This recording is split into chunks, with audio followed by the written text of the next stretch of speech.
Thank you so much for joining us today. This is a virtual press conference with Attorney General Jay Jones, and we are pleased to have with us today Senator Adam Ebbin, Senator Schuyler VanValkenburg, and Delegate Patrick Hope. We are here to discuss the recently passed Vape Enforcement Act. Again, please use the chat feature to submit a question, and we will have time to answer them at the end of the presentation. Let's go ahead and get started. First, I'd like to introduce Attorney General Jay Jones, who was sworn in as Virginia's 49th Attorney General on January 17th, 2026. Attorney General Jay Jones is a former member of the delegates and is a lifelong Norfolkian. Attorney General Jones, I'd like to turn it over to you. Well, thank you, Ray, and I'd like to thank each and every one of you for being here today. And I particularly want to applaud the hard work that Delegate Hope, former Senator Ebbin, and Schuyler VanValkenburg, and many others have put into this legislation. We are here today to recognize the passage of House Bill 308 and Senate Bill 620, affectionately known as the Vape Enforcement Act, which makes a safer, healthier Commonwealth for us all by stopping the scourge of underage vape and tobacco use. Increasing rates of vaping are a concerning and important public health and safety issue, as well as a consumer protection issue. As a father of two little boys, I'm always thinking about their future, if they'll be happy, healthy, and secure. The widespread problem of vaping threatens to addict a new generation of American youth, much the way that big tobacco did for generations before. It is illegal in the Commonwealth of Virginia to sell tobacco products to anybody under the age of 21. But up until the passage of the Vape Enforcement Act, there has been no way to enforce that law. Today, we are very proud to announce that we have created a system that will enforce these laws and stop vapes from getting into the hands of kids and teens across the Commonwealth. You can walk into any middle school in Virginia and find brochures and pamphlets about how to stop vaping. Teachers and administrators confiscate vapes left in school bathrooms that the kids take turns sharing.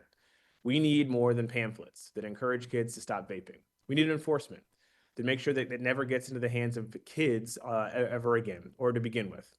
A few years ago, the OAG was tasked with maintaining and enforcing a directory of liquid, nicotine, and vapor products. However, licensing loopholes left the law vague, allowing these unregulated products to get into the hands of consumers, but no longer. The Vape Enforcement Act closes those loopholes and strengthens enforcement provisions so that the OAG has the tools it needs to keep harmful products off of our shelves. The fact is, vape shops have been allowed to get away with selling unregulated products with documented negative health consequences, not only to adults, but to minors, and they do so without penalty. Virginians cannot afford for our health and safety to continue to be threatened by the sale and distribution of these harmful products. And I'm so proud of this legislation. I'm so proud of the work that my office put into it, the patrons for their hard work, and for the General Assembly for passing this common sense measure that will make Virginia safer, healthier, and more secure. Thank you to everybody involved, and I look forward to answering your questions. Thank you so much, Attorney General. Now I'd like to introduce Senator Adam Ebbin. Senator Ebbin was a member of the Senate of Virginia from 2012 to 2026. He recently resigned his seat to join the Spanberger administration as a senior advisor with the Virginia Cannabis Control Authority. Prior to his service in the state Senate, he was a member of the Virginia House of Delegates from 2004 to 2012. Senator Ebbin. Thank you. And first, I want to thank the Attorney General for putting the full weight of his office behind this bill. Delegate Hope and I have been working over the last 6 years to try and pass legislation to protect Virginia's youth from harmful tobacco and vape products. And it has been quite a journey. We've worked with an array of stakeholders, including public health organizations, educators, parents, and those law-abiding retailers who want to see enforcement of our tobacco and vape laws and closure of loopholes. We know these products are highly addictive for anyone, including the adults who use them, but particularly for children whose brains are still developing. Nicotine has some really harmful health effects, not just in the heart, but on the brain, and we don't want kids using them. They're often marketed as healthier alternatives to smoking tobacco, downplaying the fact that they're known to cause harm to everyone who uses them, especially young people. And recently, VCU's Forensic Toxicology Research Lab published a report on the hidden dangers of vape usage, including evaluating over 1,300 products taken from K through 12 schools in Virginia. And the results found of the 1,300 products collected during the last school year, 83% of them included nicotine, as I said, harmful to youth as well as adults. In fact, the vapes advertised as containing 5% nicotine were found to contain anywhere from 1% to 4%. And ethanol or alcohol was shown in 4% of the vapes that contain nicotine. When illegal products are left on the shelves, consumers may unknowingly choose products they believe to be healthier when in fact they're unregulated and the ingredients are often unknown. The Vape Enforcement Act will put an end to the sale of unregulated products and help keep all tobacco products out of the hands of minors.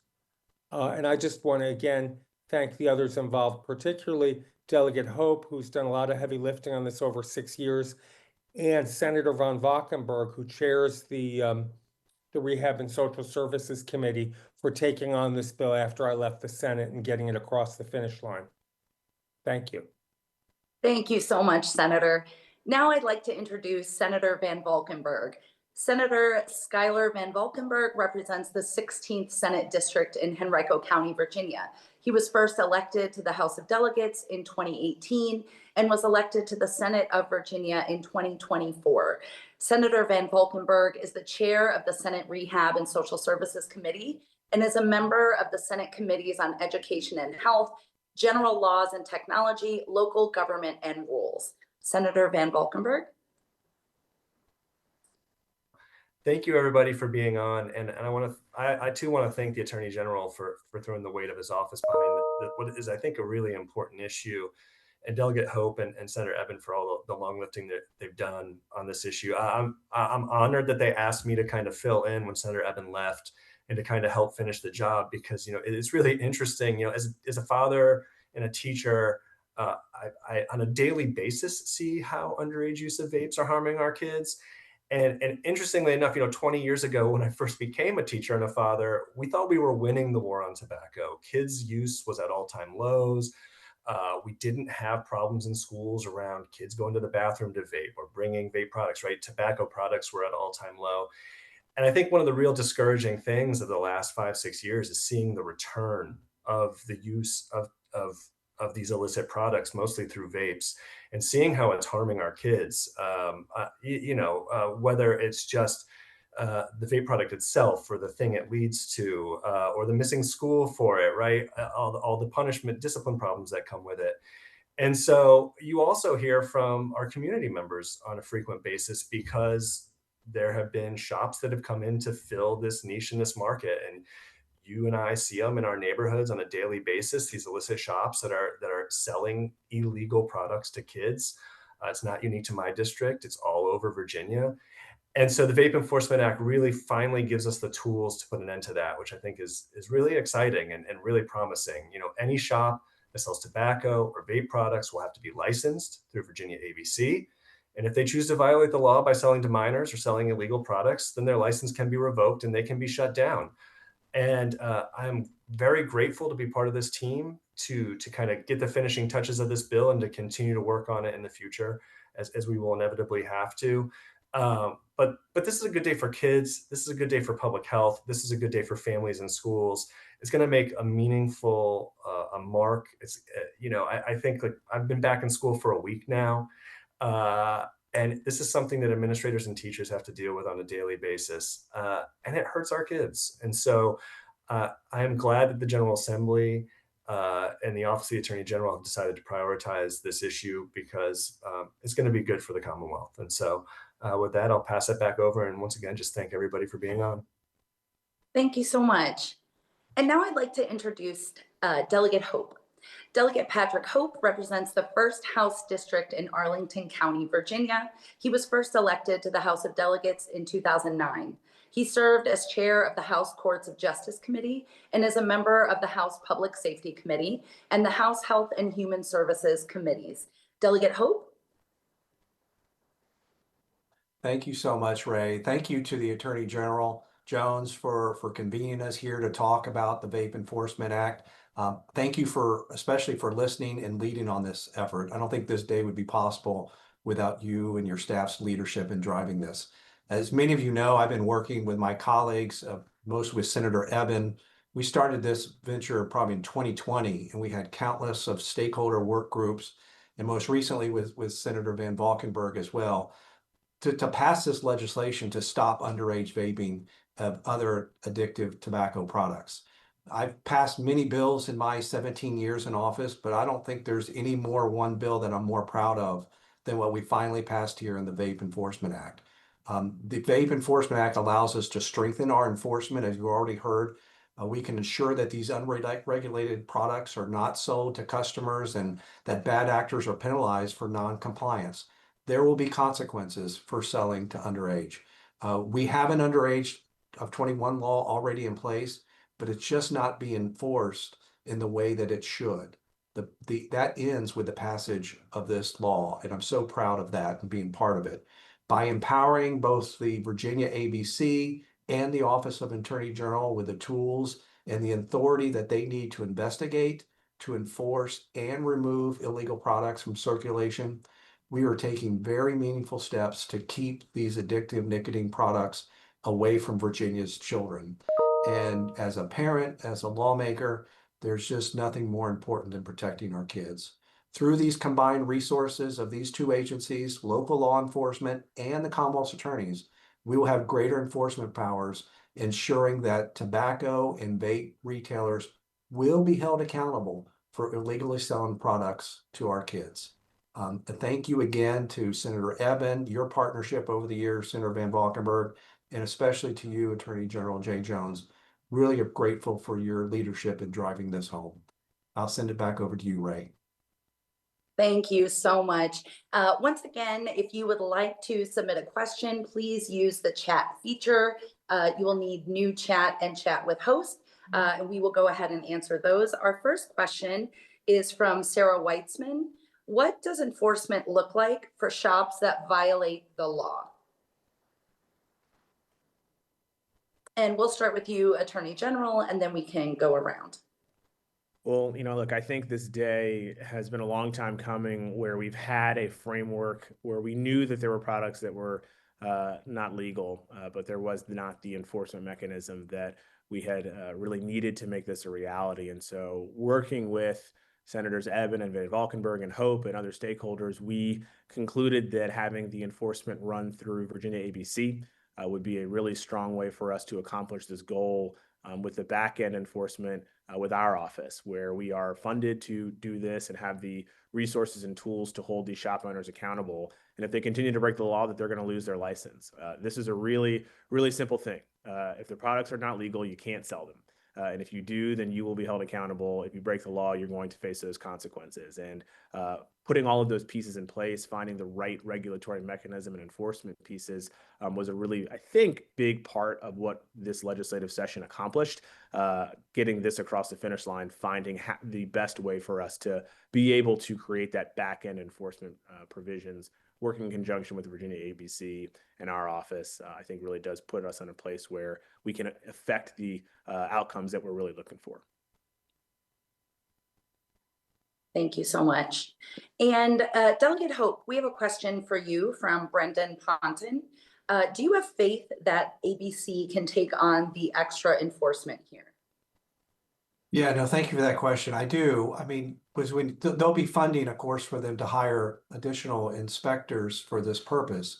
But you can think about most of the retail tobacco shops. They're already very familiar with ABC coming in to enforce underage for alcohol. This just mirrors that. And so this will be familiar to a lot of our retailers. The new element is for the vape shops. So single standing vape places that will have to have additional inspections that come in. But the resources will be provided under this legislation. This will be self-sustaining so that the permitting fees that retailers and the vape stores will be paying will support the enforcement of this. And so it's quite effective. We've thought of everything when putting this framework and structure together. It will be effective. And like I said, ABC already has familiarity with having to do this, and that made it much more efficient to get the job done. Thank you so much. And now we have a question for Senator VanValkenburg from Tisha Lewis. What will enforcement look like at schools? Well, I think that's the really important part about the bill is that it's not about the schools, and that it's about before it even gets to the school. I think that's what's really important because I think right now the problem is that there isn't that enforcement before they come to school, and so it is landing in the schools. You're having kids bringing them in, sharing them, right, using them in the bathroom, using them in the hallway. And I think the real important part is to stop it before they even get access to it. And I think that's what this bill does. I think one of the craziest statistics that I heard when I really got into the weeds of this process was that the number of vape stores that were registered with the government through tax is 52.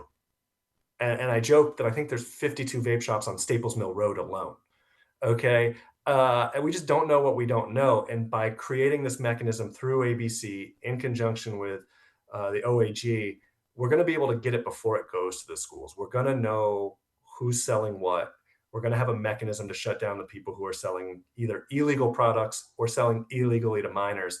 And that's going to take a lot of pressure off schools. I don't think, administrators should be the ones on the front lines of enforcing illicit vapes, right? They should be focused on school and on the learning environment. And I think the beauty of this bill is that it puts us in a better posture for administrators to focus on school and the people who know how to deal with these illicit products to deal with them out and about in the community. Thank you so much. And we have a couple of questions from a couple of different people. Would this apply to things like Zyn and other nicotine products that are becoming more readily available? I mean, I think the basic answer is that if they're selling tobacco products, they're going to have to register with ABC that they're selling tobacco products. So I think we should start there. And then the secondary issue is, well, who are they selling it to, right? Are they selling it to the right people? And then the other secondary question is, is it a product that's on the directory or not, right? Is it an illicit product or not? So I think where Zyn and those products come in is that Zyn is being sold and is sold through tobacco stores, right? Places that sell that stuff, right? So it could be a corner mart, it could be a grocery store. They're going to be registered through ABC with this tobacco license. And then from there, I think when it comes to products like Zyn, it's going to be, are they selling it illegally to minors? Right. And is it on the directory, right? That's the biggest piece is we've got this directory of products that are allowed to be sold. If it's not in the directory or if it's not in legal, that's where we all come in. And I also want to give proper credit to Delegate Paul Krizek, who is the chair of the House General Laws Committee, who worked very closely with all of us as well, because this has been a big deal for him as well from an enforcement perspective. And, making sure that children are not exposed to these products is the overarching goal here. And like I said earlier, if you are selling a product that is not legal, you will be held to account. And that I think is what unites us all in this purpose. And we're really excited about what this holds for the future of Virginia and our health outcomes, our children's safety, and on down the line.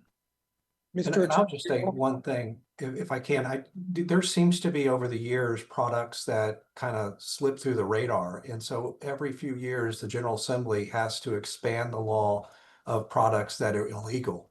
And so once it reached that threshold of becoming illegal, then that's when the enforcement mechanism will be able to kick in, whether it's the vape shops or the retail tobacco stores. That's when we'll be able to go in there. And if they are selling it illegally, then there will be accountability and consequences. I'd like to jump in also in response to the first question. I think it's important that everyone know what the enforcement is. People will have to be licensed to sell or register with the state, I should say. And then if they sell to a minor, there'll be random underage checks from ABC. And there will be fines that start, pretty hefty fines that go up to thousands of dollars. And most importantly, if they do it repeatedly, they lose their license to sell these products, whether or not they're on the list. So if they sell to minors, they face a hefty fine. And if they're caught doing it multiple times, they lose their license. And that's a pretty significant penalty. Will get the attention of any retailer with the fine, but when they know that if they do it again, they lose their license, that'll certainly wake them up and stop the practice. Well, thank you so much. I don't know if there is a better way to end this conversation than reinforcing the strong enforcement mechanisms that are included in this bill. Those are all the questions that we have for today. So thank you again so much for joining us, and have a wonderful afternoon.